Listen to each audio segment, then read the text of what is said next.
Mesdames et messieurs, bonjour et bienvenue à cette première édition de Info 9 pour l'année 2023. Bonne année à tout le monde.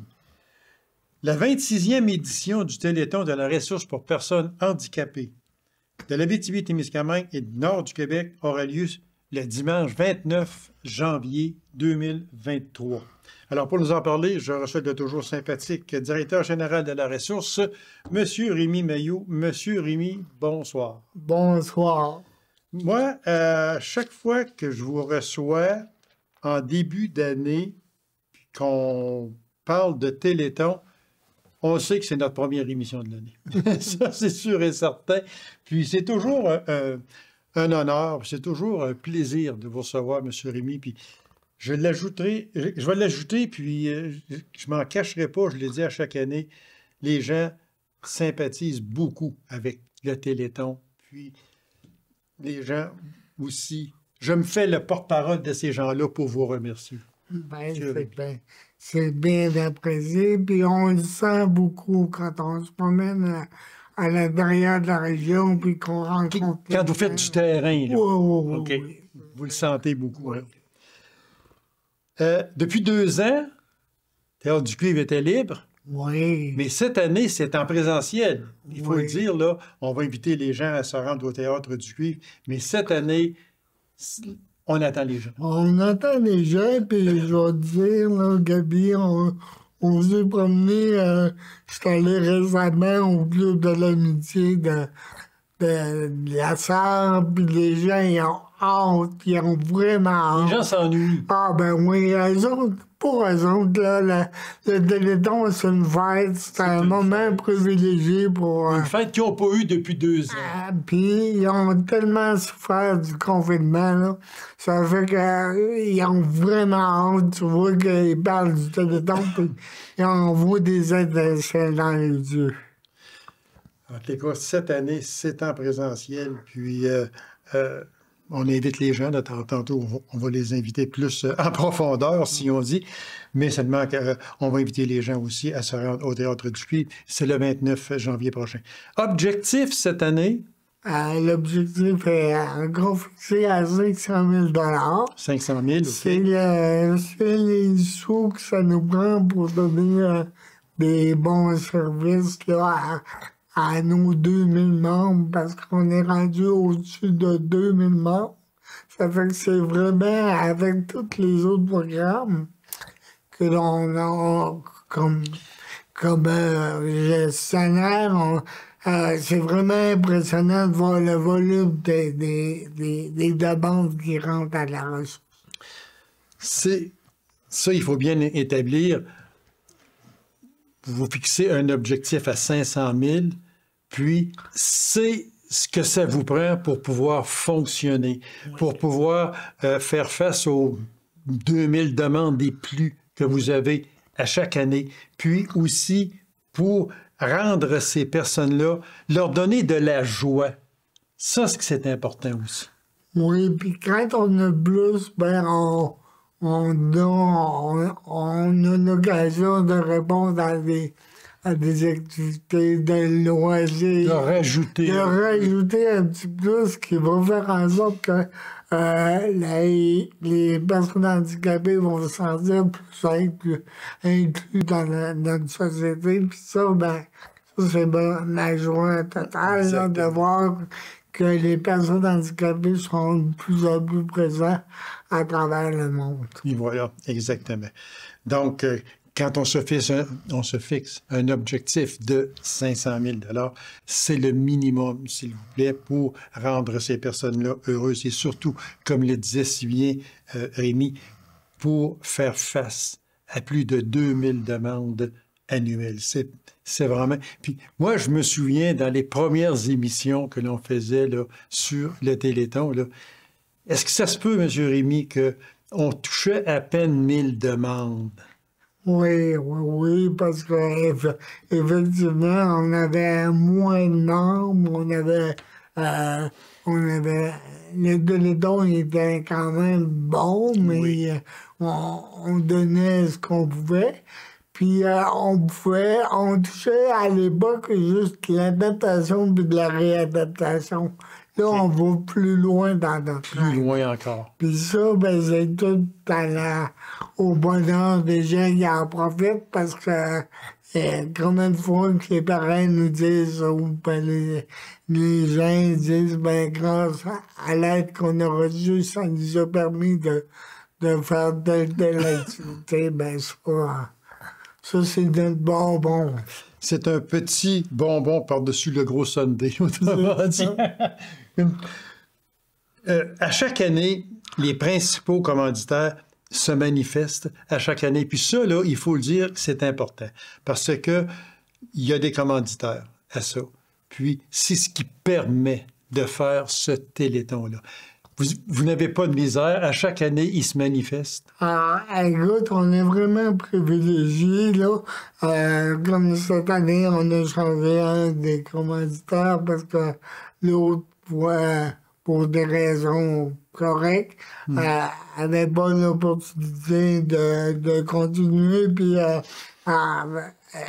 Petron d'Or, c'est suite à pris le relais, ça fait qu'on a nos les principaux commanditaires. D'effectifs, là, Hardy Ringuette, Big Lab, Desjardins, GA Extra, qui sont là, puis qui sont là depuis des années. Puis qui paient la totalité de la production du pays. Ça, c'est important de le dire parce que on en revient tout le temps à une chose.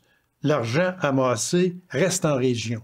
Ça, il faut le dire, puis je l'ai dit à chaque année, bon, puis on le redira jamais assez, cet argent-là reste en région. Mais n'eût été des commanditaires majeurs, vous ne pourriez pas, absolument pas prendre ces dons-là, puis faire ce que vous avez à faire, répondre aux demandes, parce que ça coûte cher quand même faire un téléthon. Fait grâce à ces principaux commanditaires-là, ça vous permet de ne pas fouiller dans la banque, comme on dit. Tout à fait. Puis ça, ben, c'est tout à l'honneur de nos commanditaires, de notre région, puis de la volonté de fournir les sous qu'on ramasse pour que ça aille directement aux personnes handicapées. Ça, c'est très, très bien compris par nos collaborateurs. OK. Puis c'est vraiment important. Fait qu'on ne remerciera jamais assez. C'était ces principaux commanditaires majeurs de ce téléthon. Les sous sont pour permettre de développer une panoplie d'activités et de services pour le bien-être des personnes handicapées et je rajoute aussi à ça des activités de loisirs. Oui. Ça, c'est le surplus. C'est là, le surplus le fameux surplus du 500 000. Là. Ça, là, on va en prendre une partie pour faire des activités loisirs. Puis ça, ces personnes-là ont le droit de s'amuser aussi. Puis avoir du fun. Puis notre président d'honneur, qui est David Bradley, a voulu faire un genre de legs à la ressource. C'est qu'avec le Bleu Communication, on a bâti des capsules qui disent c'est quoi la ressource, c'est quoi qu'a fait la ressource. C'est quoi qu'a fait? Okay. Parce que les gens, ils entendent parler du téléthon, puis quand ils viennent nous voir et qu'ils constatent la panoplie des services que l'on offre, c'est comme impressionnant. Fait que là, David dit, moi, j'aimerais ça vous faire un cadeau. Vous préparez une capsule, 2 capsules qui vont démontrer c'est quoi que la ressource. C'est une excellente idée. J'en reviens au président d'honneur, M. Rémy. Qui est David Bradley? On sait que c'est le copropriétaire de forage RJLL. Il a été approché. Je suis certain qu'il a dit oui tout de suite. On n'a pas eu de misère parce que David, c'est un homme de cœur, c'est un homme de conviction, puis ils voient les choses aller. Puis c'est sûr qu'on a eu de l'aide aussi par nos anciens présidents d'honneur qui sont Jean-François Blais puis Danny Marchand. Mais en fait, tous nos présidents ils restent comme tout collés à nous autres. C'est ça là, que je voulais vous demander. Les anciens présidents restent quand même prêts. Oui, puis eux autres contaminent les autres. Ça fait que David, il s'est fait. On n'a pas eu de misère à le séduire, puis on est allé dîner, puis il nous a dit oui d'emblée. C'était charmant. J'en suis persuadé. Monsieur Rémy, comme je le disais ici, puis j'ai pris de note parce que c'est important de le dire, on parle toujours d'handicap physique, très souvent, mais il ne faut pas oublier non plus la santé mentale. Oui. Puis la santé mentale, on a ouvert une branche depuis 7 ans, puis on a un partenariat avec la Fondation Martin Bradley. Mais il y a aussi tous les autres handicaps intellectuels, handicap sensoriel, la vue, l'ouïe. Écoute, on a de tout genre de gens qui ont des difficultés ou qui vivent avec des limitations. Puis avec ça, on est capable de leur donner un coup de main puis de leur mettre des étincelles dans les yeux. Et voilà, exactement, c'est bien dit. Donc, Rémy, si on résume tout ça, c'est le dimanche 29 janvier. 29 janvier. Est-ce que c'est encore de 16h à 22h? Tout à fait. Tout à fait, OK. Et puis, c'est au Théâtre du Cuivre, mais en présentiel, il faut le dire, c'est en présentiel cette année. Sur les ondes de nouveau à Abitibi-Témiscamingue. Retransmis aussi via notre site Internet, là, à www.laressource.org. Les gens qui n'ont pas la télévision régionale, ils peuvent aller se connecter par les Internets. Par les Internets. Alors, autrement dit, il n'y a pas de raison de dire, ben là, je ne savais pas quoi faire pour fournir. C'est ça. Là, il n'y a plus de raison. Monsieur Rémy, c'est toujours un plaisir de vous recevoir. Bon succès. Continuez votre excellent travail. Les gens ont besoin de vous. Puis, en deuxième partie de cette émission, on va passer à l'aspect musical avec Mme Alexandra Mailloux, que vous connaissez bien. Un peu. Merci beaucoup, M. Rémy. Puis bon succès. On va sûrement se revoir après le Téléthon également. Merci. Alors, mesdames et messieurs, restez avec nous. On vous revient dans quelques minutes.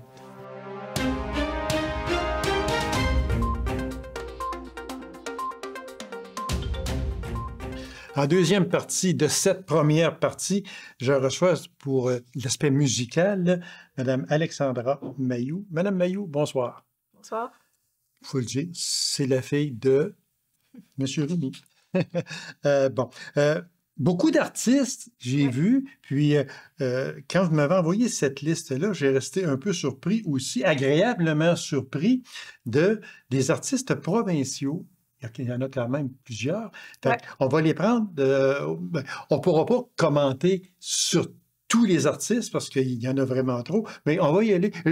Je vais laisser ça à votre goût, à vous, à votre discrétion, bon. À vous. Alors, on va y aller avec, premièrement, Marc Derry qui va être là, mais Marc n'a pas sorti d'album il y a... Son album est sorti en 2019. C'est les pièces de cet album-là qu'il vient nous présenter. Ça fait 20 ans sa carrière solo. Okay. Puis, Mélissandre Electrotrad, c'est qui ça? C'est un groupe de musique, en fait, qui allie la musique traditionnelle et le son électro. Donc, ils ont participé cette année à la plus récente édition du Festival de musique trad de Val-d'Or. Fait que ça va être super intéressant, bien différent. Puis, sur eux autres, hein, les deux très connus de la région, Yves Marchand, premièrement. Oui. Fait que Yves lance un album qui devrait être prêt prochainement, très prochainement. Troisième album solo pour Yves, puis Isabelle Cyr qui va l'accompagner également cette année. Et Isabelle Cyr, justement, parce qu'on sait que dans la vie, c'est un couple, ouais. Isabelle et Monsieur Yves. Alors, ils seront sur scène. Ils se font Ils se font un devoir, quand ces deux artistes-là qui sont en région, ils se font un devoir de venir au Téléthon. Puis ça, c'est très apprécié. Oui, ils sont très, très impliqués, puis on Oui. peut toujours compter sur eux. C'est effectivement très apprécié. C'est toujours agréable. Et dans les artistes provinciaux, bien, Fred Dionne, Oui, Fred Dionne, chanteur country, qui a lancé son album solo en octobre dernier, donc c'est tout récent. Fait de la tournée cet été là, en première partie de David Laflèche, de Matt Lang, donc des deux frères. Donc, ouais, ça va être super intéressant de l'avoir avec nous. Puis, il est originaire de la région également. Ah oui, Ouais. ça c'est une chose que je ne savais pas. Non, nous aussi, on l'a appris après. Ben oui, c'est ça, exactement, parce que ça ne me disait rien du tout. Frank Côté, qui va Oui. être là également. Guillaume Laroche. Guillaume Laroche, qui en est pas à sa première participation là, pour le Téléthon, ça fait déjà plusieurs années qu'il est avec nous. OK. Il y a eu une grosse année en musique, il a participé à ma première place des arts, puis au Festival international de la musique de Granby en lancant son album aussi, fait que on est bien heureux de l'avoir encore une fois cette année. Bien oui, c'est sûr. Il y a Manon Charlebois, Pénélope Lacasse, Oui. Mireille Matt, Charles Mayou qui va être là. Tout à fait. Charles qui est votre frère. Oui, Charles va faire un numéro encore une fois cette année. Puis, on va y aller avec un numéro de danse. Oui, ça fait plusieurs fois qu'on essaie d'intégrer quelque chose d'un peu plus physique pour avoir du mouvement. Puis cette année, on a un numéro de danse avec Mélissa Viola et son partenaire JC Rodriguez qui vont nous faire en fait un numéro avec de la musique et tout ça. Mélissa vit avec une paralysie cérébrale, elle est en fauteuil roulant, puis son partenaire a eu un accident d'auto puis qui a laissé des limitations physiques. Mais dans le fond, ils veulent démontrer que malgré leurs limitations, ils sont capables de se rencontrer dans un projet différent. Puis, Attendez un petit peu, ça peut là, être vous intéressant. venez de me dire que ces deux personnes-là, il y a une personne qui va être en fauteuil roulant. Tout à fait. Puis elle vient faire un numéro de danse. Ouais. Oh, bravo, bravo. Ouais. Je me prosterne devant ça, moi. Parce Ça va que- être super intéressant. Ben, je comprends. Ça prouve encore une fois que même si on a un handicap, c'est pas fini, la vie. C'est une belle démonstration d'intégration. Puis non, on est vraiment content de les avoir cette année. Je comprends, Ouais. exactement. Qui choisit les artistes? C'est un travail d'équipe. En fait, on a quand même la chance d'avoir des gens qui se connaissent. Fait qu'il y a un petit côté de bouche à oreille qui se fait, qu'on a déjà des pistes. Mais principalement, c'est l'équipe Rémi, Caroline à la ressource, Caroline qui est la directrice adjointe, et Gabrielle Côté qui est co-directrice artistique avec moi.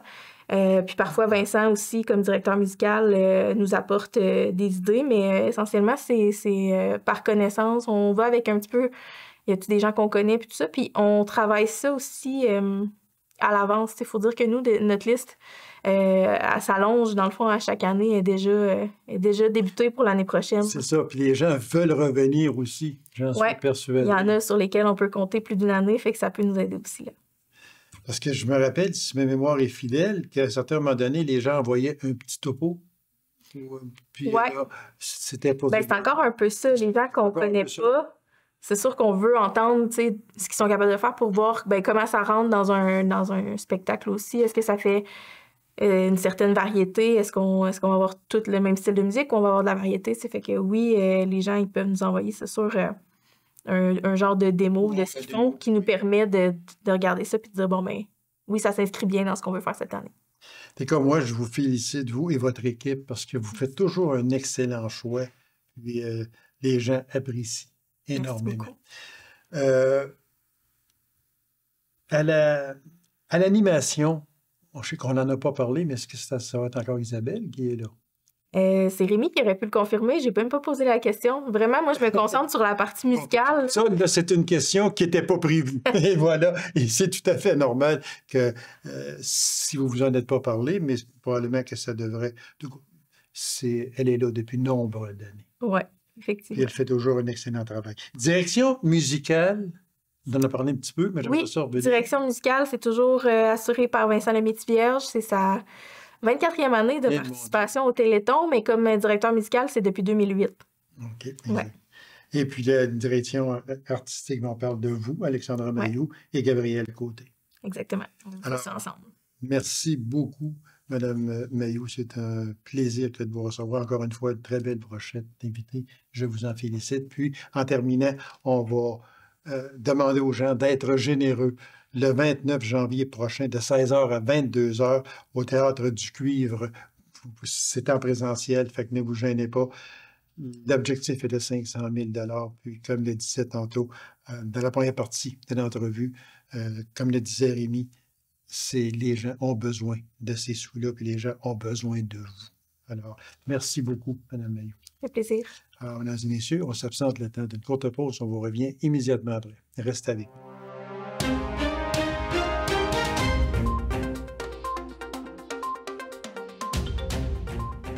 Tout le monde, ou à peu près, connaît la ressourcerie. Indispensable pour plusieurs et combien très utile. Alors, avec mon invité, nous en allons parler, entre autres, d'une campagne qui va débuter, ou même qui est débutée, une campagne de promotion qui est vraiment très intéressante. Alors, mesdames et messieurs, avec grand plaisir, je reçois de la ressourcerie Mme Jacinthe Châteauvert. Madame Châteauvert, bonsoir. Bonsoir. Merci d'avoir accepté cette invitation-là, très gentil à vous. Campagne de certificat cadeau. C'est nouveau. Est-ce que c'est en cours présentement? Oui, c'est en cours depuis le mois de décembre, je dirais, là, qu'on a commencé ça parce qu'on voulait solliciter les entreprises. Mais c'est ouvert aussi aux citoyens qui veulent contribuer. Dans le fond, c'est l'achat d'un certificat cadeau d'une valeur que le citoyen ou l'entreprise pourrait acheter d'une valeur de 20 $. Ça lui coûte 20 $. Okay. Mais le certificat cadeau, il est d'une valeur de 25 $. Ah, OK. Et nous, on prend ces certificats cadeaux-là et on va les distribuer là, aux membres de la table de la pauvreté dont on fait partie pour qu'ils puissent être distribués là, aux personnes qui sont vraiment dans le besoin. Fait que ça comprend la Maison Saint-André, le Centre de croissance, la Maison Les Riges, la Maison du Compagnon, etc. Fait que ça va être des certificats cadeaux qui vont être distribués là, par ces organismes-là pour qu'ils soient donnés aux bonnes personnes. Aux bonnes personnes, oui, c'est important.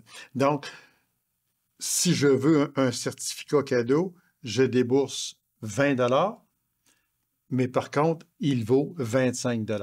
Effectivement, pour la personne qui va l'utiliser. La personne. Et la façon de faire, c'est qu'on vient à la ressourcerie. Vous avez juste à vous informer là, à la personne qui va être à la caisse, mais on rencontre la directrice à ce moment-là.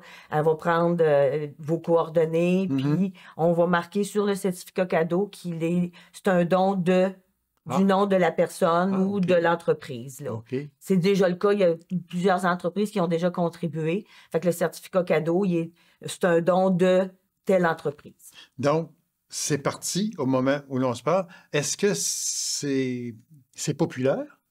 Bien, à date, ça a bien été. Au niveau des entreprises, c'est sûr. Okay, oui. Au niveau des citoyens, on n'avait pas fait vraiment de campagne de promotion encore. Mais étant donné que pour avant les fêtes, on voulait que ça se fasse auprès des entreprises. C'était facilitant avec tout l'aspect des paniers de Noël. Mais là, ça peut se continuer à longueur d'année parce que les besoins sont là à longueur d'année quand même. Les besoins sont criants, même, j'en suis persuadé. Donc, pour plus d'informations, on peut s'informer à la ressourcerie. Effectivement. Alors, on a juste à téléphoner ou envoyer un courriel. Madame Châteauvert, alors, on invite les gens à participer. C'est très, très important. Donner 20 $ pour un certificat cadeau qui va valoir 25 $ à la personne. Alors, c'est aussi très important. Qui chapeaute tout ça? La ressourcerie? Oui, c'est nous, la ressourcerie. C'est pour ça qu'on dit une valeur de 25 $. Dans le fond, nous, on contribue d'une certaine façon de 5 $ supplémentaires que l'achat qui a été fait là, par le citoyen. Par le citoyen. Alors, une très belle initiative. Félicitations à vous autres. Une chose aussi qu'on n'a jamais parlé, puis que j'aimerais ça qu'on en parle aujourd'hui, c'est devenir membre fidélité. C'est quoi exactement? Et puis, comment on devient membre fidélité de la ressourcerie? Bon, dans le fond, la carte de membre, elle coûte 5 $. Okay. Et ça nous permet, nous, le nombre de personnes qui deviennent membres, que quand on fait des demandes auprès des bailleurs de fonds ou auprès des élus, de démontrer que les gens nous soutiennent d'une certaine façon. Fait que ça, c'est le premier aspect de l'adhésion de 5 $. Puis la carte de fidélité qui va avec, c'est que dans le fond, on met une carte à l'arrière et il y a 18 achats, comment je pourrais dire, À chaque tranche de 5 OK.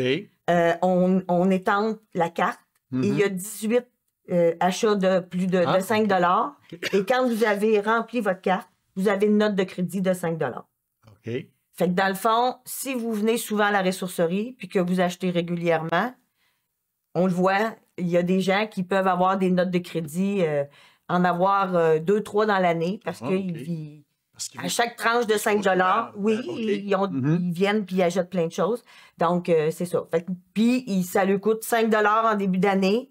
C'est pour toute l'année, du 1er janvier au 31 décembre.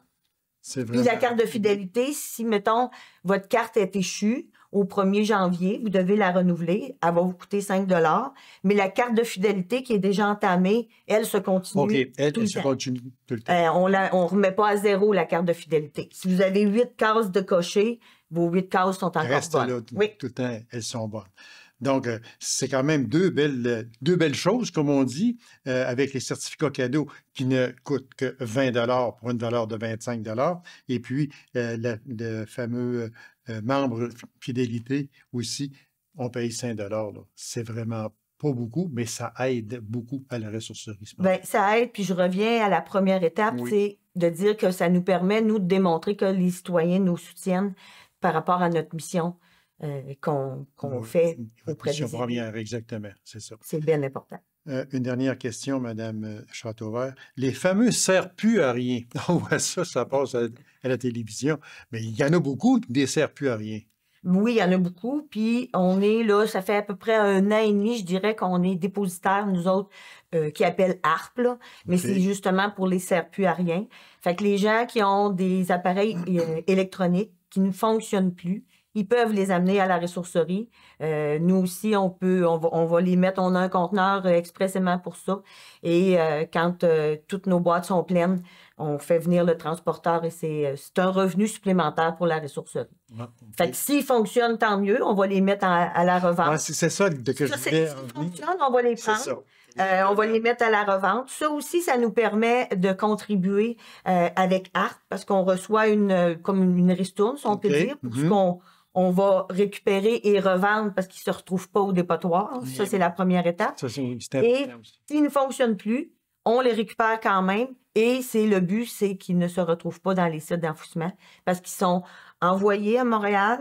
Les métaux sont séparés des plastiques par des entreprises certifiées par ARP et ils reviennent ici à la fonderie. C'est vraiment un beau geste. Puis c'est nouveau, ça, hein, à la ressourcerie? Oui, comme je dis, ça fait à peu près 1 an et demi qu'on est dépositaire maximum. Fait que les gens n'ont plus de raison de dire, bon, ben j'ai un serre-pu à rien, puis je garde ça dans le fond du garage ou n'importe quoi. C'est facile, prenez-les puis allez à la ressourcerie. Exactement. C'est vrai. Puis en plus de ça, c'est que ça aide également à la ressourcerie. Tout ça, qu'on parle du certificat cadeau, qu'on parle des cartes de membres, qu'on parle des serre-pu à rien, ce sont tous des revenus pour la ressourcerie. Puis ça, c'est important de le dire aussi. Oui, c'est tous des revenus, puis ça nous permet de continuer notre mission. Voilà, exactement. Ça, c'est vraiment l'aspect le plus important. Parce que dans mon intro, je disais que la ressourcerie est indispensable pour plusieurs, puis je pense que oui, c'est vrai. Oui, puis il faut imaginer quand vous venez à la ressourcerie, si tout ce qu'on avait dans la ressourcerie, on n'était pas là, ça se retrouverait probablement à l'enfouissement. Ça se retrouverait en tout cas pas à la bonne place. Sûrement pas. Sûrement pas. Madame Châteauvert, merci infiniment. Continuez votre excellent travail à la ressourcerie. Puis on demande aux gens aussi de participer, certificat cadeau, membres fidélité, puis les fameux serre-pu à rien maintenant. Il y a une place où aller les porter. C'est très important. Madame Châteauvert, merci infiniment. Merci. C'est moi qui vous remercie. Alors, mesdames et messieurs, merci d'avoir été là. On se donne rendez-vous à une prochaine émission d'Info 9. Au revoir.